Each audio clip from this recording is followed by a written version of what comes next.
Well, it ain't about a like. You know, I like for people to believe they do, but a gator doesn't have a tongue. He don't know sweet, sour, bitter, chocolate, fresh, or rotten. He's just like, there's something in the water. Well, it's curiosity because he's colorblind. He only sees black and white. So they'll basically bite anything white. Just ask the golfers why they chase the golf balls all over the place. Oh, that's funny. It's curiosity, that's all it is. Oh, you want a marshmallow too there, boo? That's funny. But that's the male for this. This is his house right here. That's one of his females right there. If it was another male, he would have done already attacked it. Wow. Well, I don't guess he wants a marshmallow. No. He's not feeling it. I'm surprised this was even eaten because when the water's this cold, they don't eat. And the water is colder than it was a couple of weeks ago with all the rains and everything. So they basically just trying to warm themselves up. How often do they have to eat? Not as much as you think. If a gator gets a good full belly, because they mostly feed and breed at night because temperature is their worst enemy overall. It's either too damn cold or too hot. Imagine yourself with a suit of leather on, it's 110 degrees outside, where would you be? You wouldn't be looking for something to eat. Especially when you can't take that leather suit off. So now, when a gator goes out at night, say for instance this size gator here, say by chance he eats 10 to 15 pounds of fish. Well, fish is 60% of their diet. You don't have a tongue, you don't care if you eat a fish or if you eat a rat. Right. Or a rabbit, it's all the same. So naturally he's got a full belly. Since they swallow everything, they don't chew, rip, and tear. It takes a long time to digest it. So he'll probably go a couple of weeks without eating anything again. They don't eat as much as people think they do. Yeah. Interesting. One thing they don't eat is people. That's good. They might make them seem like they do on TV and all that, but I tell you what, I ain't telling you can't eat you though. If you was up and dead somewhere for about 3 or 4 weeks when you turn to jello, then he can eat you. Because gators, the more rotten something is, the better they like it because it's easier to digest it because they swallow everything. I've yet to see a gator kill something outside of a coyote or something that was fighting him back. So usually they only kill big things because they can't swallow it anyway unless it threatens them. Okay. You know what I'm saying? For instance, if he grabs you or I, our instincts is to fight back.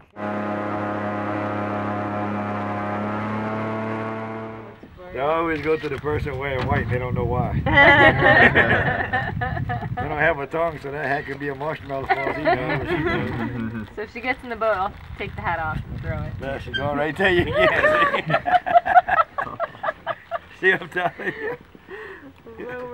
They always go to the person wearing white. They have no clue. Makes my job easy, like I said. Hey, one marshmallow. Come on. So when people hunt them, do they just shoot them, or? Nah, if you shot them, you blow a hole in the leather, it ain't worth nothing. Because it ain't the meat or the head that's worth nothing. That's the novelty shop stuff ain't worth junk. It's that leather coat. Alright. Go price leather shoes and leather boots and alligator jackets and things, and then you can understand why a lot of things on TV is false, because I see those guys in that Swamp People show shooting Glocks and AK-47s and 22 Magnums and 270s, and man, you blow a hole in the leather, ain't worth nothing. That's your money. You see right here? Maybe you can see it. Come on,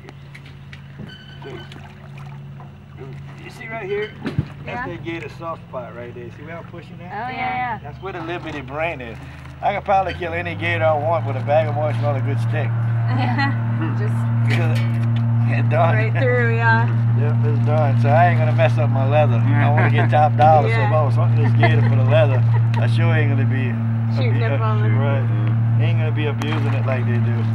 You know, it's just for TV ratings and TV shows. Yeah, I've seen a couple of episodes. I was curious. So do they bait them though? I mean, do people do that? They fish them. They fish them? Yeah, they fish them. And to get a gator this size, gators can pump us half their bite at the water, so you want to set your line at least 4 feet out the water. Oh, okay. You know, that way you won't get the little one there. Yeah. Most your average hunters get between 2 to 5 tags. They don't get all those hundreds of tags. You know how much land they would have to have? A lot. And gators, since they was on the endangered list, they basically federally and state protected. Okay. So you're not letting everybody or anybody. It's not a hunting season like the ducks and deer and stuff. It's a management season to make sure we don't get in trouble like we did in the 60s and almost hunted them to extinction. Right. You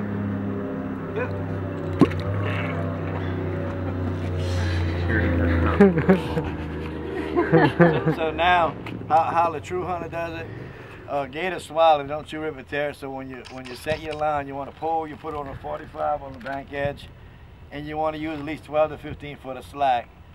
Chicken and fish is your best bait because they have the best smell, and gators hunt by smell. So so naturally, how we're gonna hang all that? We use a regular household clothespin and hold everything up out the water.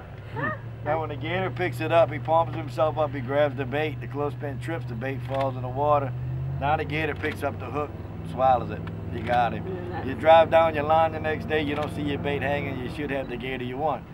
If it's not the gator you want, or if it's an undersized, because he has to be at least 2 meters or larger, got to be at least 6 feet or larger, all we do is cut the line.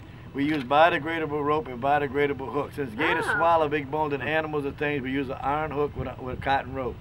Interesting. So it just kind of You bet. works its way Gators through. got like a two-phase stomach, like 2 stomachs basically. The first phase is like a bowl of acid. That's what breaks big boned animals and turtles and other gators and things down. So less than 2 weeks, that hook and that rope is gone, no harm, no foul. So that one looks bigger than the male. Yeah, females stop growing at 12 feet. The male don't have to be the biggest one in the pack to be the dominant male. He just has to be the biggest male.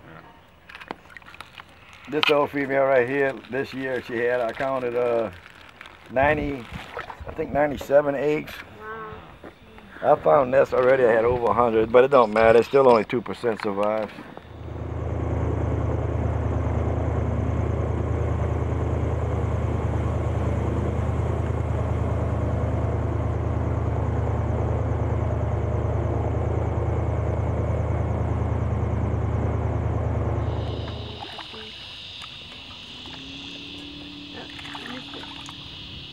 Again. They got bad eyes. They can't even see this damn boat. If I put the marshmallow in front of her right there, she'll hit the boat every time. So they just navigate by smell? Smell? Yeah. Yeah, that's it. Huh. That's it. That's how they hunt, by smell and by feel. Can they hear it all? Or? No. No. They have sense of glands under their bottom jaw. So when they feel a little hit in the water, that's what makes them attract to it. Like they so sensitive with their sense of feel, they can feel something drinking water on side the banks, and that's how they ambush. Right. Wow. Huh. That's the way they ambush. But they have poor vision, they can't see far, and they definitely can't hear it. So your dog can bark all they want, so they ain't chasing your dog because they can't see him. Maybe if you got a little white poodle, a little white chihuahua, Pekingese, that might be a marshmallow. Right there. Yeah, it looks like a little marshmallow. Big marshmallow.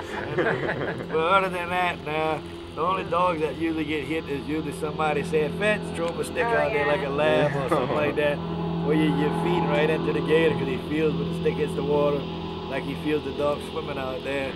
Usually when they snap at a dog to see if they can swallow, the dog snaps back, and now they get scared and they grab it and they drown it. But they still can't eat it until it rots though. That's crazy. Anyhow guys, I'm gonna get you out of these waterways. I'm curious to go see what our bayous look like. I ain't in no bayou yet, alright? These here, you notice they dead end? That's because they were dug by the oil companies. This was land before it was water. We call these canals.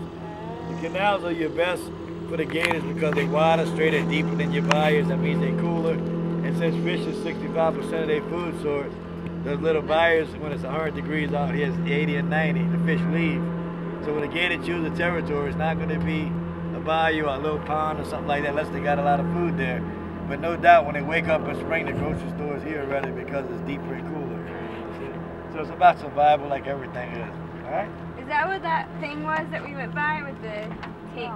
What was that thing with the tanks and the that was a tank barrier for the oil company. That was an oil well right there. Okay. That little well, each one of those tanks, there's 3 of them right there. They hold roughly around 5,000 barrels of raw crude. And every 2 weeks they send a tug and barge to come pump it out.